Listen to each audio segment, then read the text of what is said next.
다 찬송가 2장 찬양하시면서 1월 31일 주일 예배를 하나님께 올려드리겠습니다.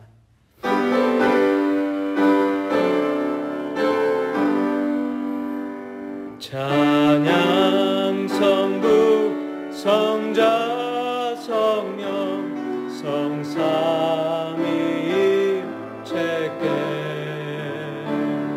영원 무궁하기까지 영광을 돌리세 영광을 돌리세 아멘. 보라, 밤에 여호와의 성전에 서 있는 여호와의 모든 종들아, 여호와를 송축하라.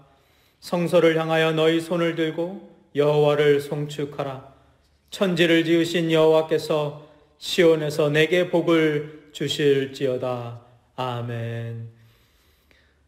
오늘 이 시간도 하나님의 부르심 받아 하나님 전에 나오고 또 각 처소에서 하나님 앞에 예배드리는 우리들의 이 모습 하나님 기뻐 받아 주옵소서. 한 주간의 삶을 뒤로 하고 세상 속에서의 그 순간순간들을 뒤로 젖혀놓고 오늘 이 시간 하나님 앞에 섰습니다. 우리들에게 가장 축복된 시간이 되어지게 하여 주옵소서. 한 주간의 피로함과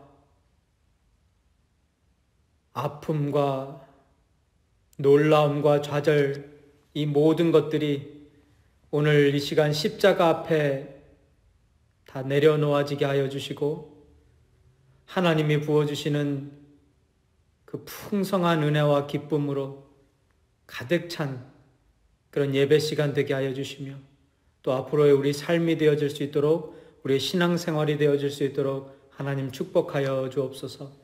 특별히 오늘 드려지는 이 예배 시간 하나님 한 분만을 생각하는 예배 시간 되게 하시고 또 하나님이 준비해 놓으신 우리가 기대하지 않았던 그 엄청난 은혜의 시간을 오늘 경험할 수 있도록 또한 허락하여 주옵소서. 각 처소마다 각 가정마다 하나님이 함께하여 주시고 그 영혼들 잊지 마시고 또 힘 주시고 또 성령 충만함을 허락하셔서 오늘 신령한 예배, 하나님이 기뻐 받으시기에 조금도 부족함 없는 예배 드릴 수 있도록 인도하여 주옵소서. 감사드리며 우리 주 예수 그리스도의 이름으로 기도하옵나이다. 아멘. 우리 다 같이 찬송가 260장 찬양하겠습니다. 우리를 죄에서 구하시려 주 예수 십자가 지셨으니 기쁘게 부르세 할렐루야. 나 구원 얻었네 할렐루야. 찬송하세 찬송하세 주님 나를 구하셨네. 찬송하세 찬송하세 주가 구원하셨네.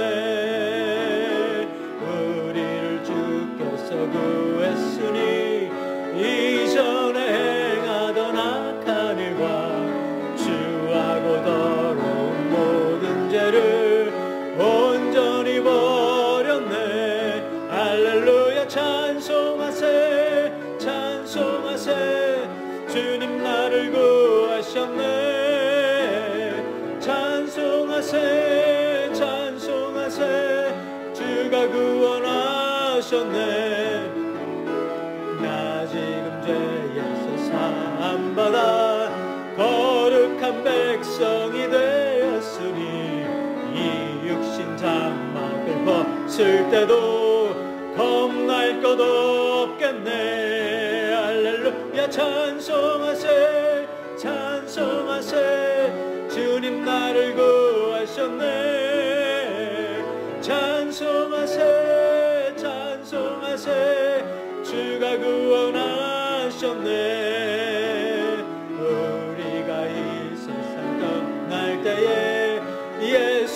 손목을 굳게 잡고 영원히 즐거운 천국에서 주 함께 살겠네. 할렐루야 찬송하세 찬송하세 주님 나를 구하셨네. 찬송하세 찬송하세 주가 구원하셨네.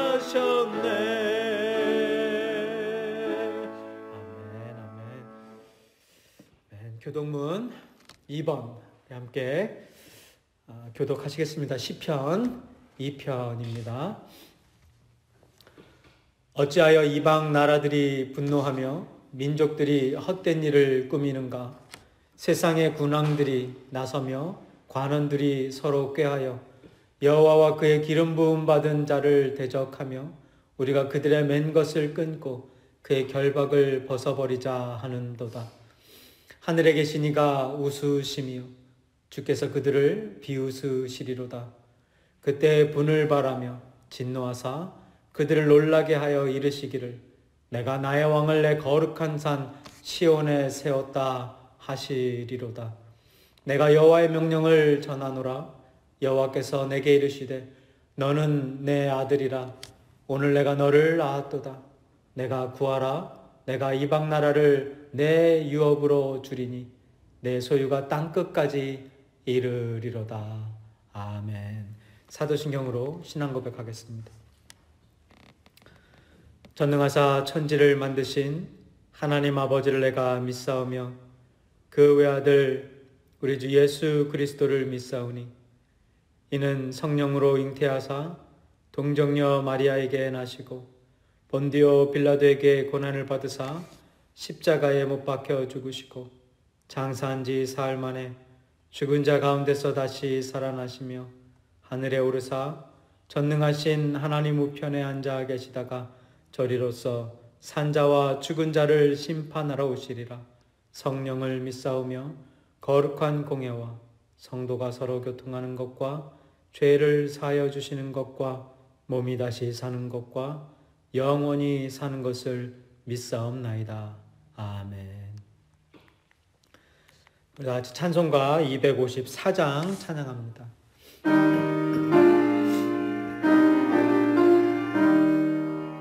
내 주의 보혈은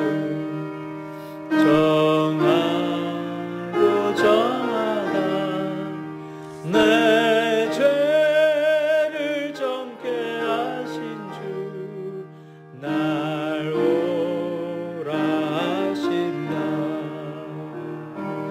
내가 주께로 지금 가오니 십자가의 보혈로 날 씻어주소서. 약하고 추해도 주께로 나가면 힘주시고 내 추함을 곧 씻어주시네. 내가 주께로 지금 가오니 십자가의 보혈로 날 씻어주소서. 날 오라 하심은 온전한 믿음과 또 사랑함과 평안함 다 주려 함이라. 내가 주께로 지금 가오니 십자가의 보혈로 날 씻어주소서. 큰 죄인 복받아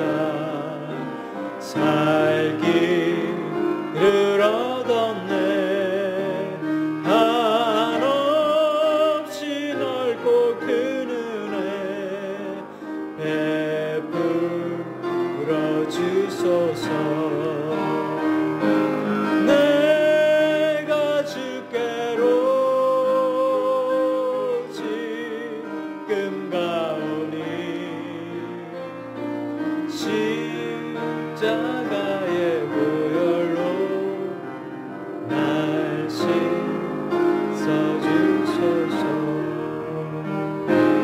피가 맘속에 큰 증거 됩니다. 내 기도 소리 들으사 다 허락하소서. 내가 주께로 지금 가오니 십자가의 보혈로 날 씻어주소서.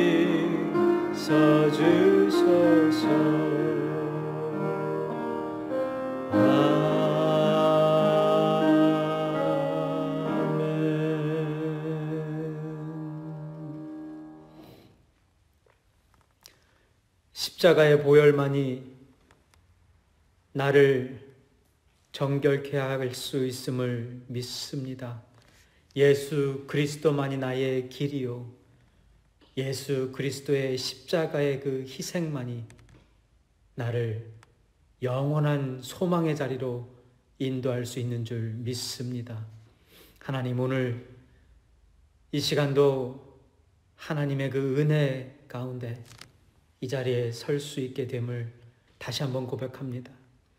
우리의 이 찬양과 기도와 그리고 이 모든 예배 순서 시간들이, 그리고 우리의 모든 자세와 마음가짐들이 전부 다 하나님 앞에 드리는 신앙 고백이 되어지게 하여 주시고, 우리의 삶 자체가 하나님이 온전히 변화시키고 또 새 피조물 된 그런 피조물의 삶, 하나님의 자녀로서의 삶 조금도 부족함 없게 하여 주시고, 오늘 드려지는 이 예배 또한 거룩한 예배 되어지고 거룩한 시간이 되어지고 거룩한 백성들이 거룩한 하나님 앞에 거룩하게 드려질 수 있는 흠없는 예배, 그리고 하나님이 받기에 조금도 부족함 없는 은혜의 예배가 되어질 수 있도록 하나님 허락하여 주옵소서.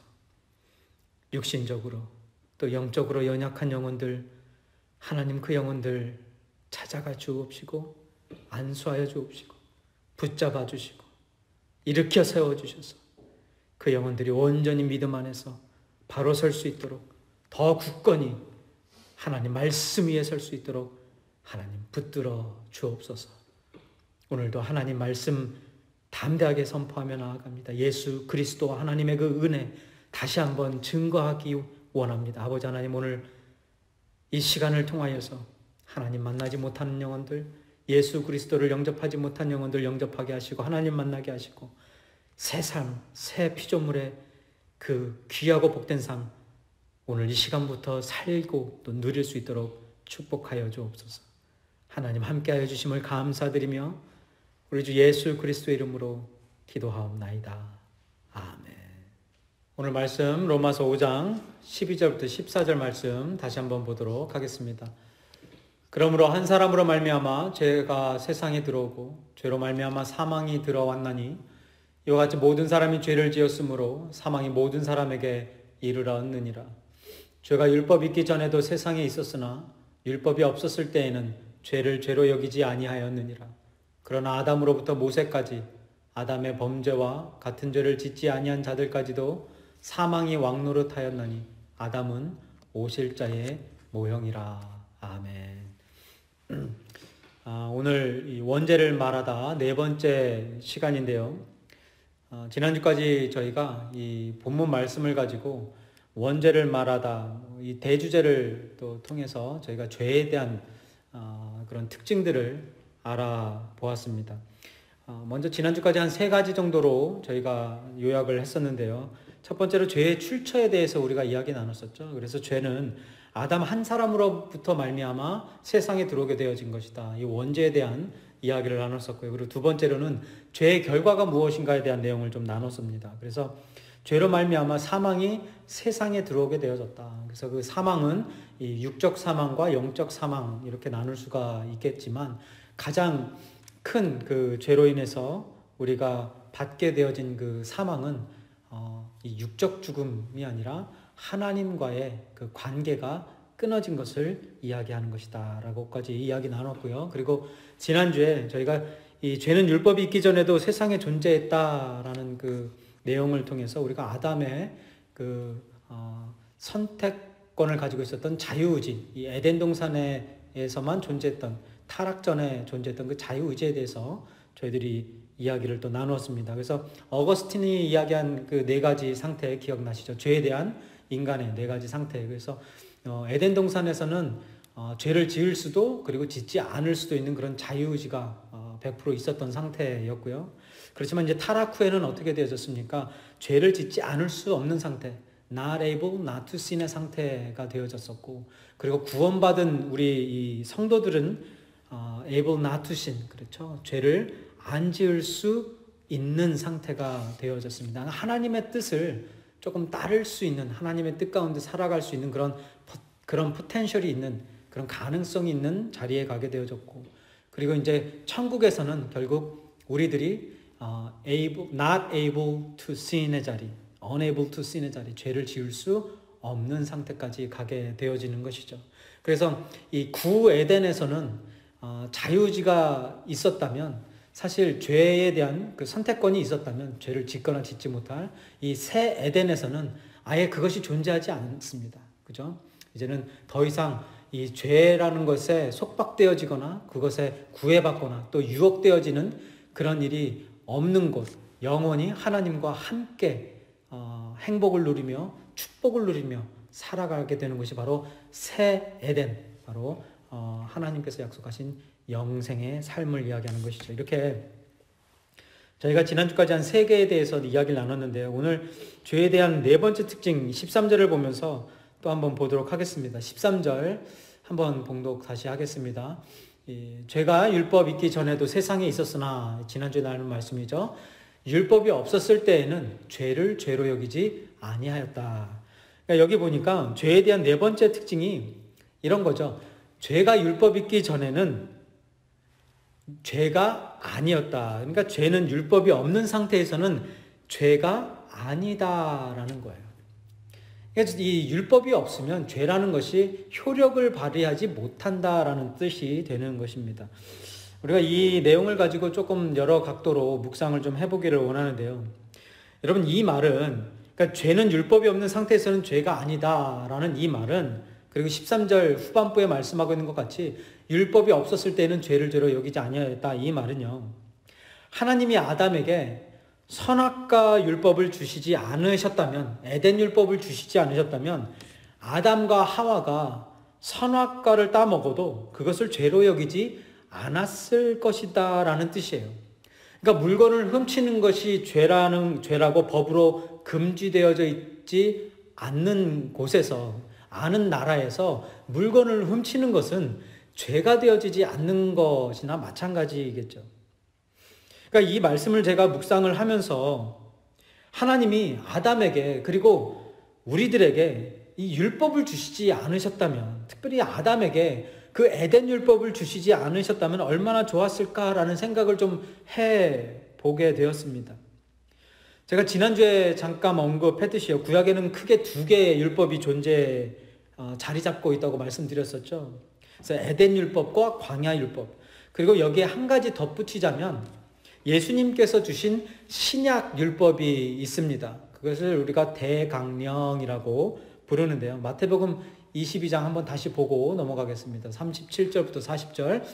예수께서 이르시되 내 마음을 다하고 목숨을 다하고 뜻을 다하여 주 너의 하나님을 사랑하라 하셨으니 이것이 크고 첫째 되는 계명이요 둘째도 그와 같으니 내 이웃을 내 자신과 같이 사랑하라 하셨으니 이 두 계명이 온 율법과 선지자의 강령이니라. 대강령이죠. 또 여기에 한 가지 덧붙이자면 마태복음 5장 44절에 예수님께서 말씀하신 원수를 사랑하라까지 포함할 수가 있겠습니다.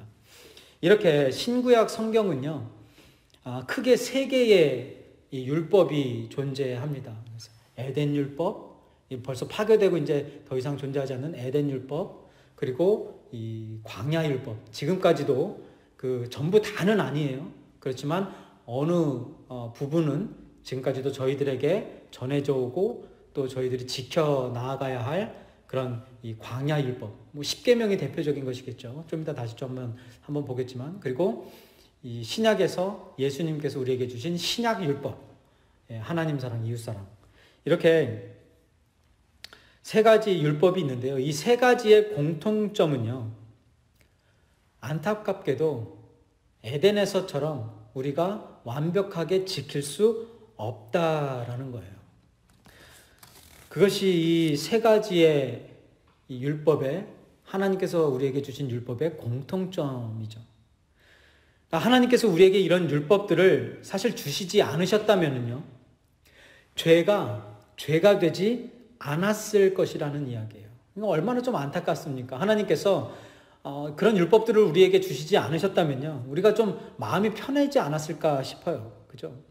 선악과 나무를 만들지 않으셨다면, 에덴으로 돌아가서 하나님이 선악과 나무를 만들지 않으셨다면 선악과 나무 열매 먹지 말라는 율법을 주실 필요도 없었던 거예요. 그냥 애초에 만들지 마시지. 그죠?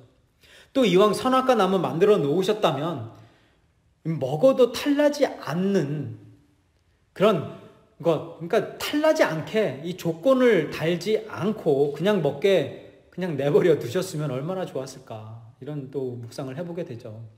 그리고 뭐 그것도 조금 불편하시다면 아담이 이 선악과 열매 먹는 것 그거 못하도록 그냥 이 화염검으로 아예 애초에 그냥 막아버리셨으면, 그 곳을 드나들지 못하게, 그곳에 가지 못하게 막아버리셨으면 그러면은 얼마나 좋았을까, 또 이런 생각도 해보았습니다. 여러분, 광야율법이나 신약율법도 마찬가지로요, 우리에게 주시지 않으셨다면은 율법들을 제대로 실천하며 살지 못하는 내 모습에 대한 죄책감도 없을 것이고요. 또 하나님의 말씀과는 거리가 먼 신앙생활을 하고 있는 삶을 죄로 여기지 않아도 되지 않았겠습니까? 그래서 율법이 없었을 때에는 죄를 죄로 여기지 아니하는 것이니까, 하나님이 그런 율법 다 주시지 않으셨다면 그냥 성경 말씀에 하나님이 예수님을 보내주셔서 너희들 구원하였다, 뭐 그냥 딱 이것만 하고 뭐 어떻게 살으라, 뭐 하나님 사랑하고 이웃 사랑하고 뭐 원수 사랑하라, 이런 거 주시지 않으셨다면, 그리고 이해하고 화해하고 용서하고 사랑하고 베풀고 참고 이런 것들 주시지 않으셨다면, 이런 율법 주시지 않으셨다면 우리들이 마음 편하게 신앙생활 할 수 있지 않았겠냐라는 거죠. 그런데 여러분도 아시다시피 안타깝게도 하나님은 우리에게 율법을 주셨습니다. 왜 그러셨을까? 분명히 아담과 아담 안에 우리 모두가 율법을 지키지 못할 것을 아셨을 텐데, 그리고 이 죄라는 것이 율법이 있지 않으면, 율법이 존재하지 않으면 죄가 되지 않는 것 또한 하나님께서 분명히 알고 계셨을 텐데 왜 지키지도 못할 율법을 우리에게 주셨을까라는 그 질문인 거죠. 여러분은 이 질문에 어떻게 대답하시겠습니까?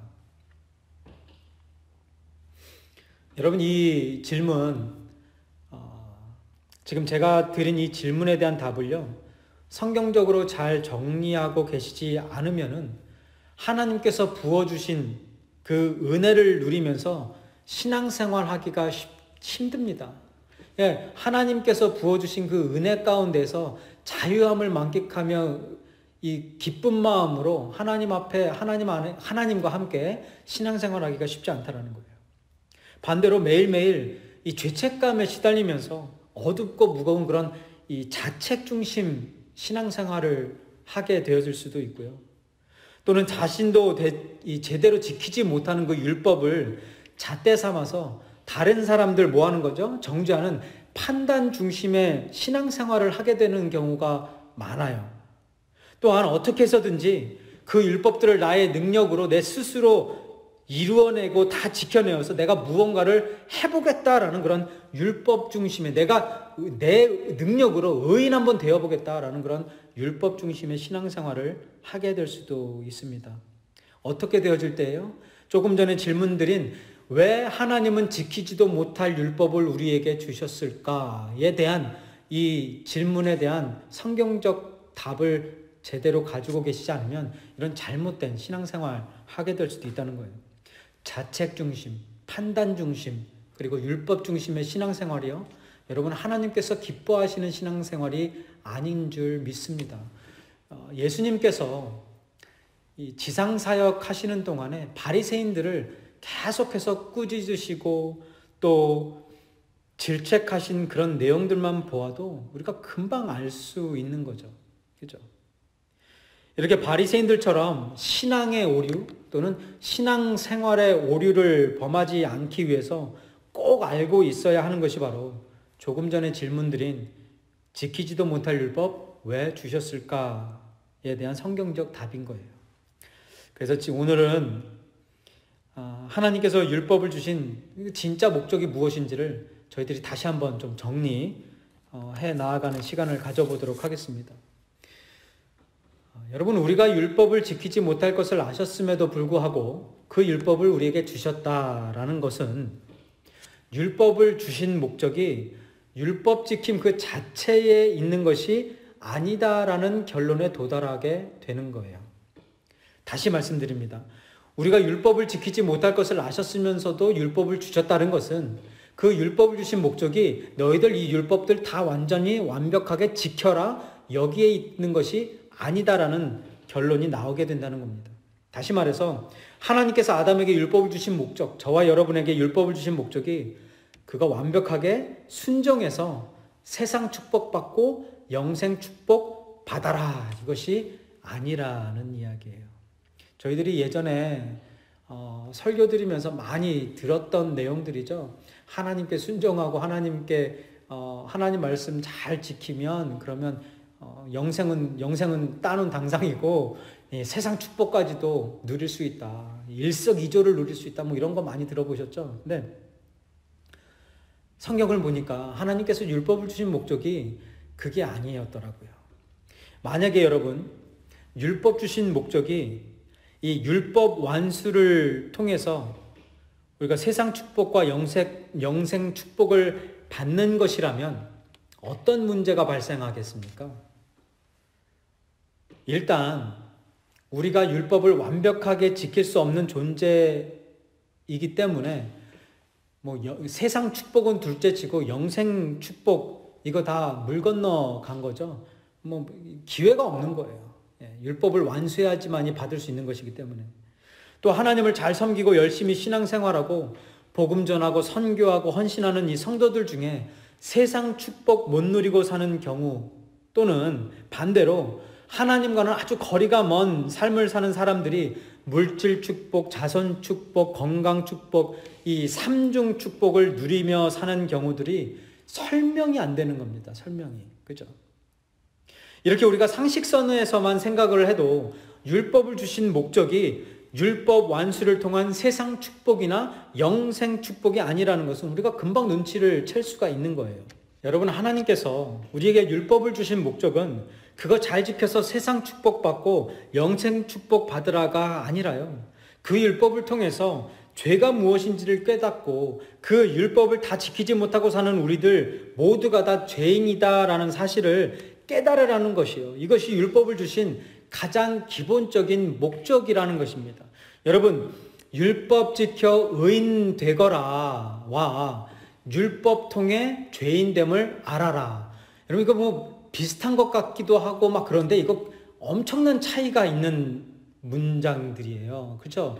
율법 지켜 의인 되어라. 이거 누가 하는 말입니까? 하나님을 모르는 사람들, 성경을 제대로 모르는 사람들이 하는 말이에요. 왜? 율법 지켜 의인 될 수 없으니까. 성경에서는 율법을 통해서는 의인이 될 자가 아무도 없다고 말하고 있는데 우리는 하나님 말씀, 하나님을 안다고 하는 사람들이 율법 지켜 의인 되어라, 잘 의인 되어서 축복받아라 이런 말 하는 거, 이거 문제가 있는 거죠. 그렇죠? 잘못된 것이죠. 여러분, 우리 하나님을 믿는 자들은 어떻게 고백합니까? 율법 통해 네가 죄인임을 깨달으라. 율법 통해 죄가 무엇인지를 깨닫고 내가 죄인이라는 것을 깨달아라. 이것이 하나님을 제대로 아는, 하나님을 만난 성도들이 하는 고백 아니겠습니까? 13절 다시 한번 보겠습니다. 죄가 율법이 있기 전에도 세상에 있었으나 율법이 없었을 때에는 죄를 죄로 여기지 아니하였다. 그러니까 율법이 세워지면서, 그러니까 율법이 있기 전에도 세상에 죄가 있었는데 율법이 세워졌기 때문에 이제 죄가 죄로 드러나게 되어졌다라는 이야기예요. 이제 그 안에 담긴 내용이 그런 거죠. 그래서 율법이 세워지면서 무엇이 죄인지가 분명해졌고, 율법을 어긴 사람, 내가 죄인이다라는 것이 깨달아지게 되어졌다. 여러분, 이 율법을 통해서 죄가 무엇인지 깨닫게 되어진다라는 그 내용은 우리가 로마서 3장 강의할 때 우리가 한번 보았었죠. 로마서 3장 20절에 그러므로 율법의 행위로 그의 앞에 의롭다 하심을 얻을 육체가 없나니, 그렇죠?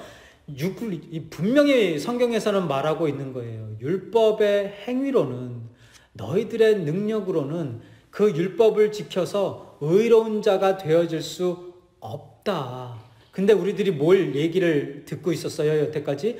율법 잘 지켜서 의인 되거라. 율법 잘 지켜서 세상 축복도 누리고 영생 축복도 누려라. 이거 들었었지 않습니까? 아니라는 거예요. 아니라는 거예요. 율법의 행위로 그의 앞에 의롭다 하심을 얻을 육체가 없나니, 율법으로는, 율법의 역할이 무엇입니까? 죄를 깨닫게 해주는 것이다. 그래서 율법으로는 죄를 깨달음이니라. 이렇게 하나님께서 율법을 주신 가장 기본적인 목적은 무엇이 죄인지를 알게 됨으로 인해서요, 내가 죄인이구나, 이것을 깨닫게 해주시기 위한 거라는 겁니다. 이제 여기서 잠깐 우리들이 죄인인지 아닌지 이걸 좀 율법을 통해서 다시 한번 점검을 좀 하고 넘어가야 될 것 같습니다. 제가 가끔 이런 시간을 갖는데요, 오늘도 우리가 이 율법을 통해서, 하나님의 말씀을 통해서 내가 그 말씀을 잘 지키고 있는지 못 지키고 있는지, 내가 죄인인지 아닌지 그걸 좀 한번 점검을 해보자는 거예요. 물론 제 주위에 많은 분들이 나는 하나님의 말씀을 잘 지키지 못하는 정말 부끄러운 부족한 그런 죄인입니다 라고 고백하시는 분들이 상당히 많이 계세요. 그럼에도 불구하고 혹시라도 지금 이 영상 보시는 분들이나 또 혹시라도 이 영상 또 이 말씀을 듣는 분들 중에 나는 죄가 없는 사람이다, 나는 죄인일 수 없다, 이런 생각하고 계시는 분이 계실 수도 있기 때문에 또 이런 시간을 좀 가져보고자 합니다. 하나님께서 성경을 통해 우리에게 주신 율법은요, 크게 두 가지로 나눌 수가 있어요. 하지 말아야 할 것과 해야 할 것, 이렇게 두 가지로 나눠지죠. 10계명을 보면 하지 말아야 할 것 8가지와 해야 할 것 2가지로 구성되어져 있다는 것을 우리가 알 수가 있습니다. 한번 10계명 1계명부터 한번 쭉 한번 볼까요? 1계명 무엇입니까? 하나님 이외에, 나 이외에 다른 신을 내게 두지 말라. 그리고 2번째, 우상을 만들지 말라. 3번째 계명은 무엇입니까? 하나님의 그 이름을 망령 때 일컫지 말라. 그리고 이제 6번째로 넘어와서 살인하지 말라, 간음하지 말라, 도적질하지 말라, 그리고 거짓 증언하지 말라. 그리고 10번째는 무엇입니까? 탐욕을 품지 말라, 탐심을 가지지 말라. 이렇게 8가지, 1, 2, 3, 6, 7, 8, 9, 10, 요 8가지 계명이 하지 말라고요. 그리고 그 중간에 2가지 하라의 계명이 있습니다. 4번째, 안식일을 거룩하게 지켜라. 그리고 5번째, 내 부모를 공경하라. 이렇게 하라가 2가지가 있어요. 자, 여러분에게 이제 질문 드리겠습니다. 여러분, 하나님께서 이렇게 하지 말아야 할 것과 또 해야 할 것을 이렇게 나누어서 우리들에게 주셨는데요. 하지 말아야 할 것을 안 하는 게 더 힘들겠습니까? 아니면 해야 할 것을 하는 게 더 힘들겠습니까? 어떤 게 더 힘들까요? 답은 뭡니까? 둘 다 힘들다. 둘 다 힘들다. 일단 여러분, 인간이라는 이 피조물들은요, 하라는 것이든 하지 말라는 것이든 남이 시키는 것은 다 하기 싫어해요. 뭐 남뿐만 아니라 부모가 자식한테, 또 자식이 부모도 그렇지만 이 자식들이 부모가 하라는 것 정말 하기 싫어하는 것 같아요. 제 자녀들을 보면 제 자녀들의 그 조상이 아브라함인지, 믿음의 조상 아브라함인지 아니면 청개구리인지 가끔 혼동될 때가 있어요. 하라는 것 정말 안 하고요. 하지 말라는 것 정말 하고요. 그죠? 여러분, 지금 이렇게 하나님께서 주신 율법에 대표되는 이 10계명만을 놓고 보아도요, 우리는 금방 죄가 무엇인지를 깨닫는 동시에 나는 그거 제대로 지키며 살지 못하는 죄인이구나, 이게 깨달아지게 되는 것입니다. 신약 율법 대강령을 통해서도 우리가 도달하게 되는 결론은 똑같습니다. 그죠? 구원받았음에도 불구하고 나는 여전히 하나님 사랑, 이웃 사랑 제대로 하지 못하는, 실천하지 못하며 사는 그런 부족한 존재구나. 이게 계속해서 깨달아진다는 거예요. 이렇게 나는 죄인이구나를 깨닫게 되는 것, 이것이 바로 우리가 지키지도 못할 율법을 하나님께서 주신 첫 번째 이유이자 목적이에요. 그런데 여기서 끝이 아니더라고요.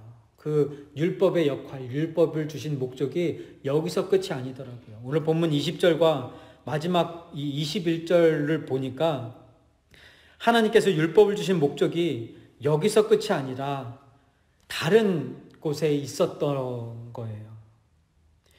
그 목적이 무엇인지 우리가 오늘 본문 20절과 21절을 보면서 함께 알아보도록 하겠습니다.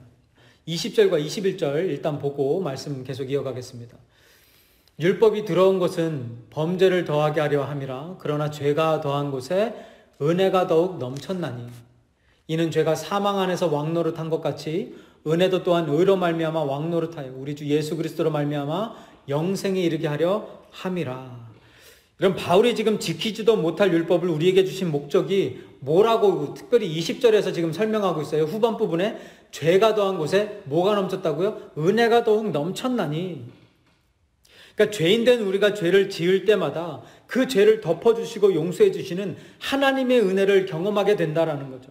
내가 넘어질 때마다 나를 일으켜 세워주시는 하나님의 끝없는 한량없는 그 은혜의 손길을 경험하게 되어진다. 그리고 이 모든 은혜는 우리 주 예수 그리스도로 말미암아 우리에게 부어 주신 것이다. 이 말이에요. 21절 다시 봅니다. 이는 죄가 더한 곳에 은혜가 더욱 넘쳤는데 그 이유는, 그것은 죄가 사망 안에서 왕노릇한 것 같이 은혜도 또한 의로 말미암아 왕노릇하여 우리 주 예수 그리스도로 말미암아 영생에 이르게 하려 함이라. 여러분, 오늘 본문 말씀에 핵심되어지는 단어 4가지가 있어요.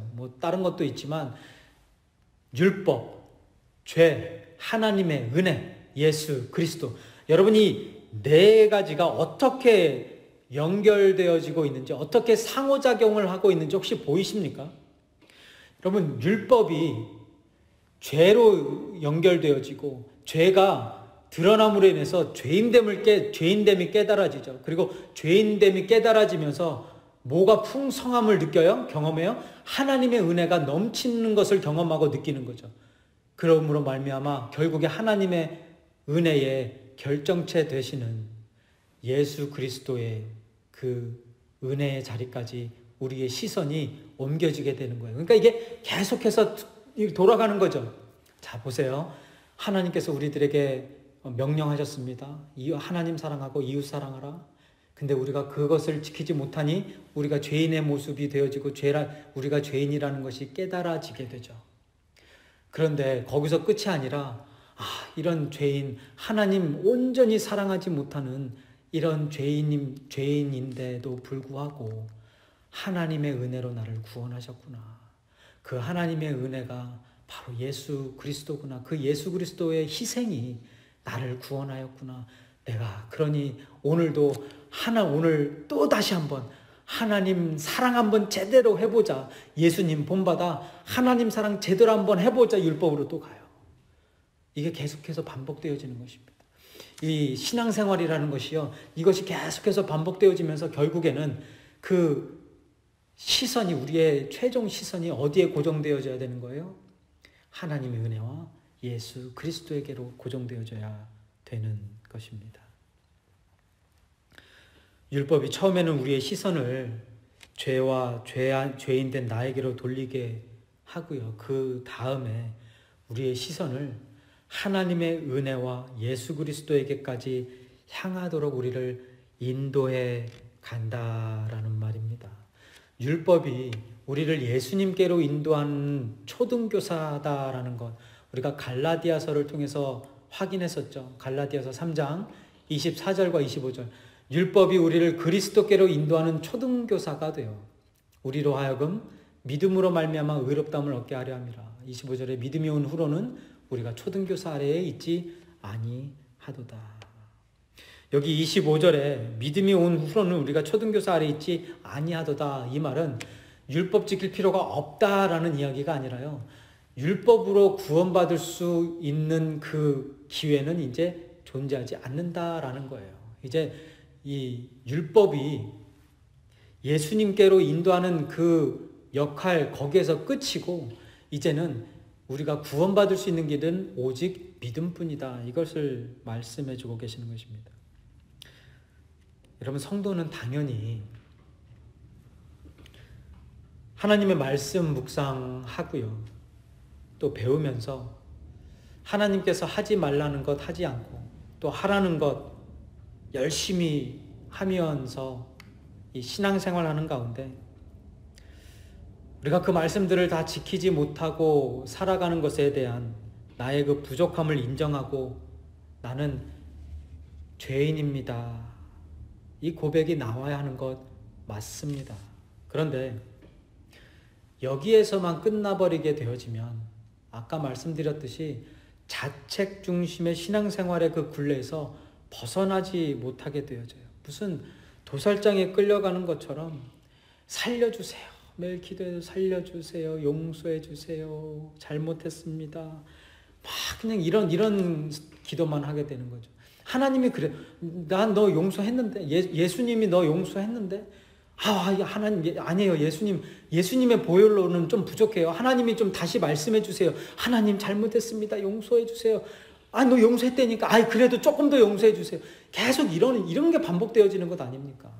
여러분, 물론 우리가 죄를 지으는 것에 대해서 하나님 앞에 회개하면서 자복하며 나가야 되는 건 맞아요. 그런데 여러분, 우리의 그 과거에 지은 죄 거기에 매달려서 매일같이 그냥 회개하고 용서해달라고만 구할 것이 아니라 성숙된 그리스도인이라면 내일부터는, 오늘 이 시간 이후부터는 하나님 그런 죄 짓지 않을 수 있도록 힘 주시고 지혜 주시고 용기 주시고 믿음 주옵소서. 이게 더 나은 기도 아닌가요?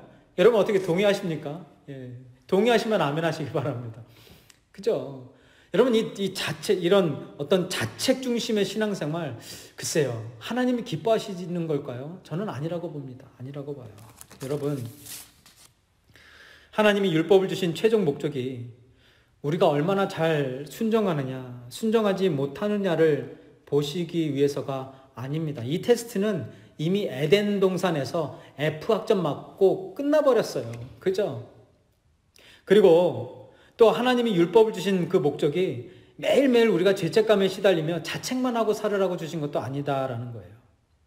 우리가 열심으로 율법을 지켜나가는 가운데 우리의 능력으로는 절대로 율법을 온전히 지켜낼 수 없는 부정하고 또 부실하고 부족한 존재라는 것을 깨닫고 그런 죄 많은 나에게 아무 조건 없이 구원을 선물로 주신 하나님의 은혜를 제발 좀 기억하라는 거예요.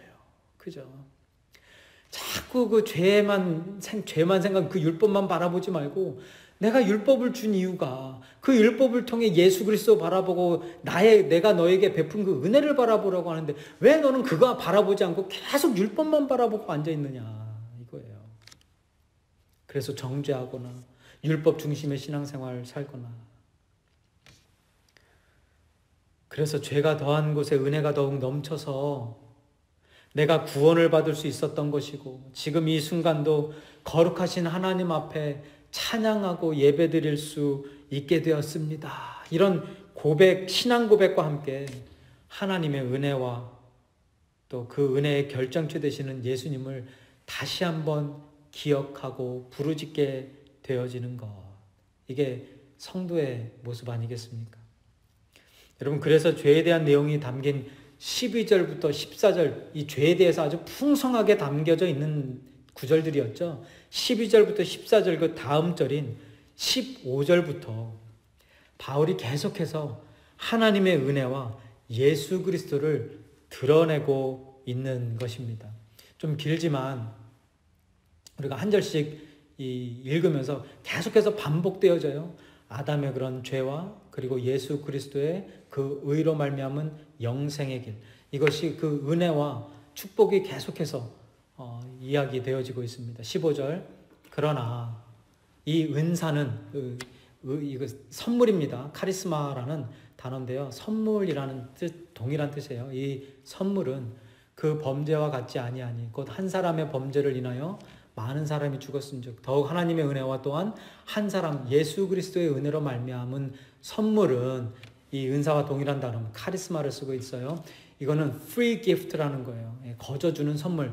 이 선물은 많은 사람에게 넘쳤느니라. 16절에 또 이 선물은 범죄한 한 사람으로 말미암은 것과 같지 아니하니 심판은 한 사람으로 말미암아 정죄에 이르렀으나, 이 은사는 또 똑같아요. 이것도 선물이에요. 그 선물은 많은 범죄로 말미암아 의롭다 하심의 이름이니라. 17절에 한 사람의 범죄로 말미암아 사망이 그 한 사람을 통하여 왕노릇하였은즉 더욱 은혜와 의의 선물을 넘치게 받는 자들은 한 분 예수 그리스도를 통하여 생명 안에서 왕노릇 하리로다. 아멘. 18절에 그런즉 한 범죄로 많은 사람이 정죄에 이른 것 같이 한 의로운 행위로 말미암아 많은 사람이 의롭다 하심을 받아 생명에 이르렀느니라. 19절 한 사람이 순종하지 아니함으로 많은 사람이 죄인 된 것 같이 한 사람이 순종하심으로 많은 사람이 의인이 되리라. 율법이 들어온 것은 범죄를, 그러면서 이제 20절과 21절에 이 율법에 그리고 죄에 대한 은혜에 대한 이 결론이 나오는 거죠. 율법이 들어온 것은 범죄를 더하게 하려 함이라. 그러나 죄가 더한 곳에 은혜가 더욱 넘쳤나니 이는 죄가 사망 안에서 왕노릇한 것 같이 은혜도 또한 의로 말미암아 왕노릇하여 우리 주 예수 그리스도로 말미암아 영생에 이르게 하려 함이라. 여러분, 12절부터 14절까지의 그 죄에 대한 내용이 충분히 담겨져 있는 그 말씀 다음에 지금 15절부터 19절까지 계속해서 무엇을 반복하고 있어요? 같은 내용인데 다르게 표현하면서 이 아담과 한 사람의 죄와 그리고 한 사람의 의로 말미암은 영생, 그래서 이것을 계속해서 반복적으로 이야기하면서 결국 20절과 21절에서는 어떻게 결론을 짓습니까? 하나님의 은혜와 예수 그리스도, 영생, 이걸로 결론을 짓는 거예요. 무엇을 말하고 싶은 걸까요? 지금 바울이 율법에 거기에 너희들 시선이 멈추지 말아라 해요. 율법에. 그 율법이 우리의 죄를 깨닫게 하고 우리가 죄인됨을 깨닫게 하지만 거기에서 멈추지 말라는 거예요. 어디까지 가라는 것입니까? 어디까지?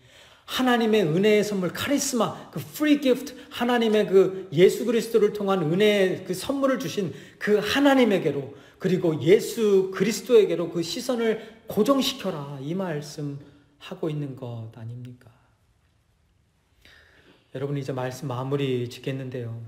오늘 본문 말씀처럼 죄는 율법이 있기 전에는 죄가 아닙니다. 그렇지만 하나님께서는 우리들에게 그 율법들을 주셨어요. 지키지 못할 것을 아셨음에도 불구하고 그 율법들을 주셨단 말입니다.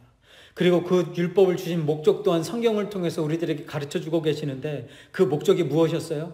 아담과 이 세상의 모든 아담들의 죄가 드러나게 되어지고 그 드러난 죄, 허다한 죄를 덮어주신 예수 그리스도를 통한 그 하나님의 은혜를 우리들의 심령 가운데 그리고 온 세상 가운데 선명하게 비춰주시기 위한 것이다. 우리가 이것을 성경을 통해서 우리 깨달을 수 있었던 것입니다. 이렇게 하나님께서 우리에게 율법을 주신 목적이 무엇인지 깨닫게 되어지고 하나님의 은혜의 선물을 넘치게 받게 된 성도는요, 이 율법과 죄와 하나님의 은혜와 그리고 예수 그리스도, 이게 어떻게 연결되어지고 상호작용하는지를 깨닫게 되어진 성도는 자책 중심의 신앙생활이 아니라 이 자유함 속에서 신앙생활을 하게 되어지고요. 판단 중심의 신앙생활이 아니라 이해와 용서와 사랑의 신앙생활을 하게 되어지는 것 아니겠습니까? 그리고 율법 중심의 신앙생활이 아니라 은혜 중심의 신앙생활을 하게 되는 줄 믿습니다. 오늘 이 시간 율법이 가르쳐주고 비추고 계시는 예수 그리스도 만나게 되셔서요. 자유와 용서, 사랑, 은혜 중심의 신앙생활 하시면서 하나님께 영원히 영광 돌리는 그런 축복된 성도의 삶 살게 되시기를 주님의 이름으로 축원드립니다. 오늘 이 시간도 우리 하나님의 은혜 생각하면서 또 찬양하고 또 기도하며 나아갈 텐데요. 우리 그 크신 하나님의 사랑 우리 함께 찬양하면서 오늘 말씀 묵상하면서 그냥 그런 생각 매일 드는 거죠. 자꾸 하나님의 은혜와 예수 그리스도 거기에 우리가 시선이 집중되어져야 되는데 그러지 못하고 매일 그 율법의 굴레에서 벗어나지 못하는 그런 부족한 나의 모습 자꾸 드러나고 자꾸 깨닫게 되어지는 것입니다. 여러분 그럴 때마다 또 감사한 것은 하나님께서 이 말씀을 통해서 우리들의 시선을 제대로 온전한 곳으로 이렇게 옮겨주신다는 것 아니겠습니까? 오늘 그 하나님의 은혜 다시 한번 감사하면서 이 찬양 부르며 나아가겠습니다.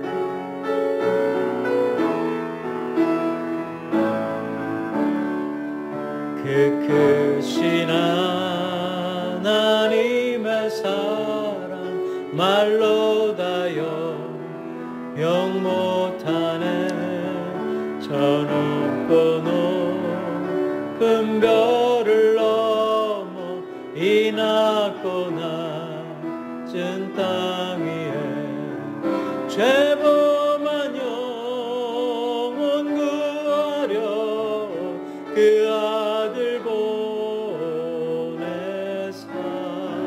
화목제물 삼으시고 죄 용서하셨네. 하나님 크신 사랑을 증량다 못하네. 영원히 변치 않는 사랑 성도여 찬양하세. 괴로운 시절 지나가고 땅 위에 여호와 쇠할 때 주 믿지 않던 영혼들은 큰 소리 외쳐 울어도 주 믿는 성도들에게 큰 사랑 베푸사 우리의 죄 사했으니 그네 잊을까. 하나님 크신 사랑을 증량다 못하네. 영원히 변치 않는 사랑 성도여 찬양하세. 하늘을 두루마리 삼고 바다를 머물 삼아도 한없는 하나님의 사랑 다 기록할 수 없겠네. 하나님의 크신 사랑 그 어찌 닿았을까. 전을 높이 쌓아도 채우지 못하리. 하나님 크신 사랑은 증량다 못하네. 영원히 변치 않는 사랑 성도여 찬양. 하나님 크신 하나님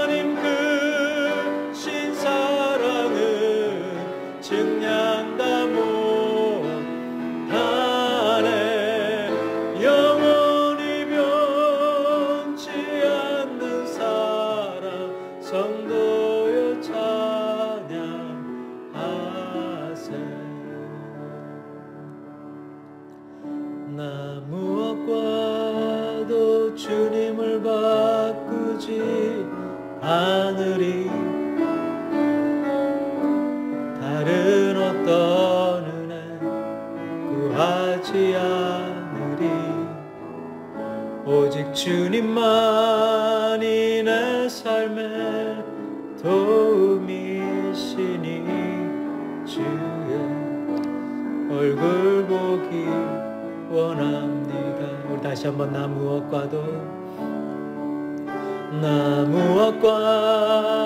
주님을 바꾸지 않으리. 다른 어떤 은혜 구하지 않으리. 오직 주님만이 내 삶의 도움이시니 주의 얼굴 보기 원합니다. 주님 사랑해요.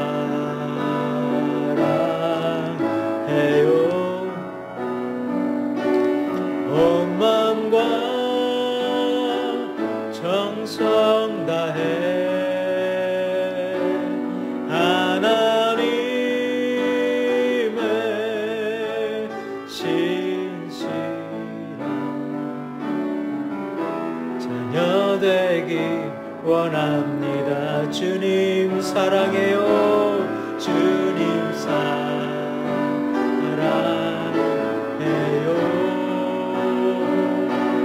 온 마음과 정성 다해 하나님의 신실한 자녀 되기 원합니다. 우리 마지막으로 주님 사랑해요. 주님 사랑해요.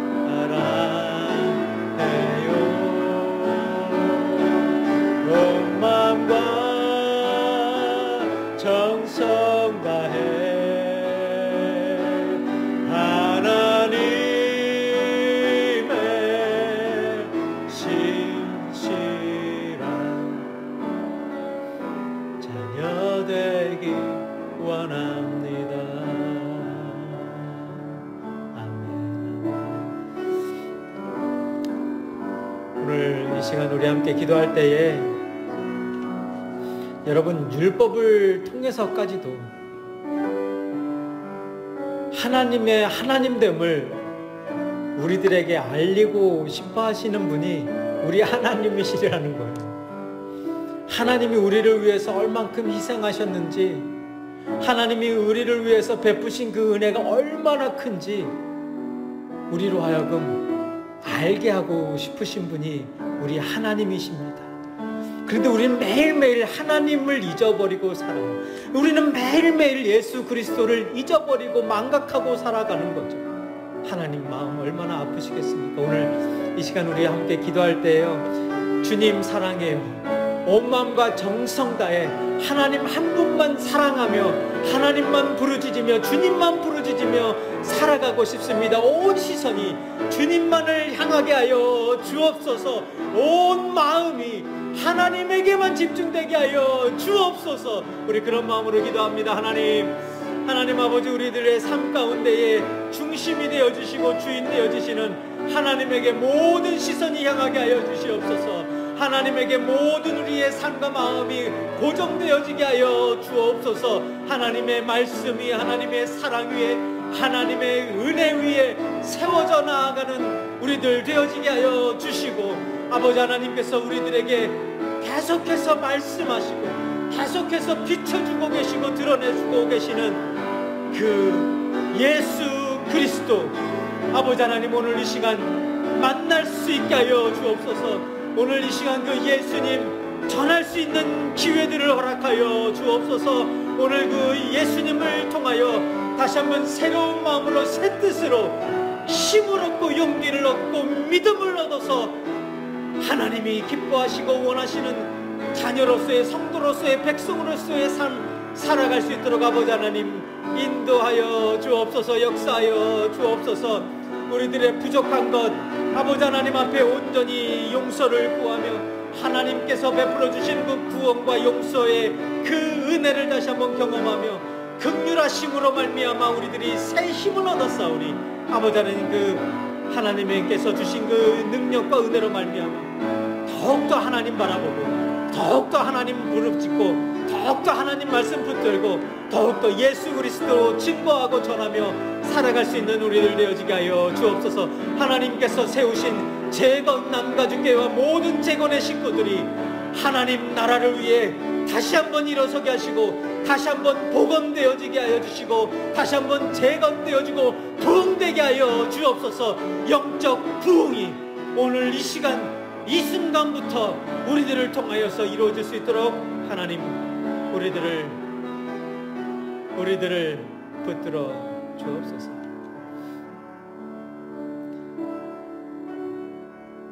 하나님께서 우리들에게 말씀하시고 계속해서 드러내시고 비추고 계시는 그 은혜와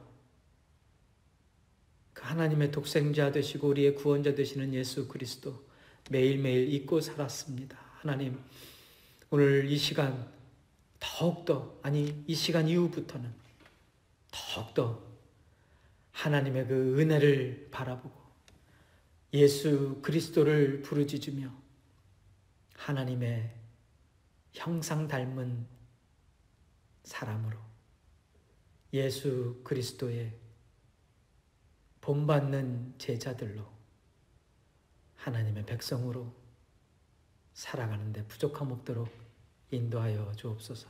우리 재건교회를 통하여서 하나님의 나라를 이루어 나아가 주시고 확장해 나가 주시고 특별히 하나님이 뜻하시는 복음 전파와 영혼 구원 사역 온전히 감당하며 이루어 나아갈 수 있도록, 그래서 예수 그리스도 더 많이 부르짖고 더 많이 전하며 더 많이 경험할 수 있도록 허락하여 주옵소서.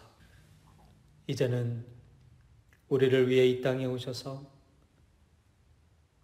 우리의 희망 되어 주시고 소망 되어 주시고 영생 되어 주신 우리 주 예수 그리스도의 은혜와 하나님 아버지의 극진하신 사랑하심과 성령님의 감화 감동 내조 교통 역사 충만 동행하심이 오늘 율법과 죄와 하나님의 은혜와 예수 그리스도의 그 상관관계를 깨닫고 다시 한번 율법이 우리들에게 주어진 그 목적 깨달아서 오늘부터 더욱더 하나님 바라보고 예수님 바라보고 살겠다고 소망하고 다짐하고 결단하고 돌아가는 제가 남가주교의 모든 성도들 머리 위에와 그 가정 위에, 그리고 이 땅 가운데 사는 모든 하나님 백성들의 머리 위에와 그 가정 위에